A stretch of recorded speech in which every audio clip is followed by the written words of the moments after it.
Episode ने ये बिल्कुल क्लियर कर दिया। ये जंग अब सिर्फ कोर्ट की नहीं रही। ये जंग इज्जत, मोहब्बत और ज़मीर की बन चुकी है। एक तरफ सच की उम्मीद, दूसरी तरफ ताकत का गुरूर, और बीच में पिया, अकेली मगर सबसे ज़्यादा मजबूत। सवाल सिर्फ ये है, क्या सच आज भी जिंदा रह पाएगा? एपिसोड की शुरुआत ही दर्द से होती है। सवाल खुद को कंट्रोल करने की कोशिश कर रहा है। वो जानता है दुश्मन यही चाहता है कि वो गुस्से में कोई गलती कर बैठे। लेकिन जहां बात पिया की इज्जत पर आती है, वहां सवाल का सब्र टूटने लगता है। मैं अपने ऊपर हर इल्ज़ाम बर्दाश्त कर सकता हूं, लेकिन पिया पर एक भी तोहमत नहीं। उस पल साफ था, ये मोहब्बत नहीं, इबादत है। यहां कहानी और गहरी हो जाती है। केस सिर्फ पिया का नहीं रहा। अब असल सवाल ये है, क्या सेठ दाऊद ही मूसा जवारी है? एक तरफ 20 साल पुराना अंधेरा माजी और दूसरी तरफ आज का ताकतवर बिजनेसमैन। सबूत मिटा दिए गए हैं, गवाह डरा दिए गए हैं, और सिस्टम खामोश है। हर सांस थमी हुई थी, क्योंकि हार का मतलब सिर्फ केस हारना नहीं था। सवाल की माँ का डर और बेटे के सवालात। एक पराई लड़की इतनी हिम्मत से कैसे खड़ी है? ये सवाल घर की दीवारों को भी हिला देता है। माँ को लगता है बेटा अपने ही बाप पर शक कर रहा है। उस पल रिश्तों में पहली दरार पड़ी। सेठ दाऊद को लगता है कोर्ट उसका कीमती वक्त ज़ाया कर रही है।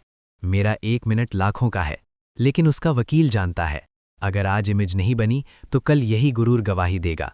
गुरूर की बुनियाद पर खड़ा इंसान अक्सर सच के सामने लड़खड़ा जाता है। कागज़ों पर साइन, चाय की प्याली और हल्की सी मुस्कुराहट। पिया मजाक में कहती है, एक साइन सवाल के दिल पर भी कर दूं। सवाल की आंखें सब कह देती हैं। ये वो सुकून था जो तूफान से बिल्कुल पहले मिलता है।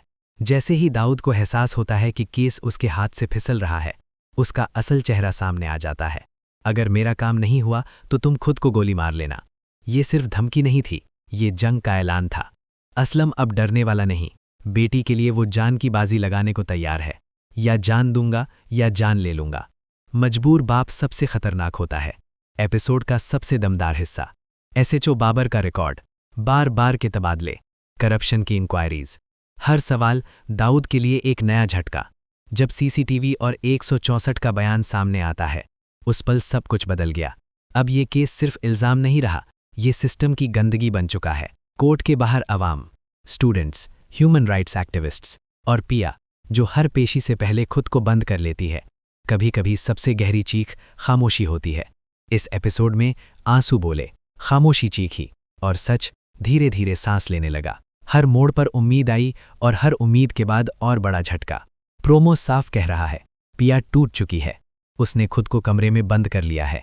एक तरफ बाप, दूसरी तरफ मोहब्बत, और दाऊद जिसका गुस्सा अब जान लेने तक पहुंच चुका है।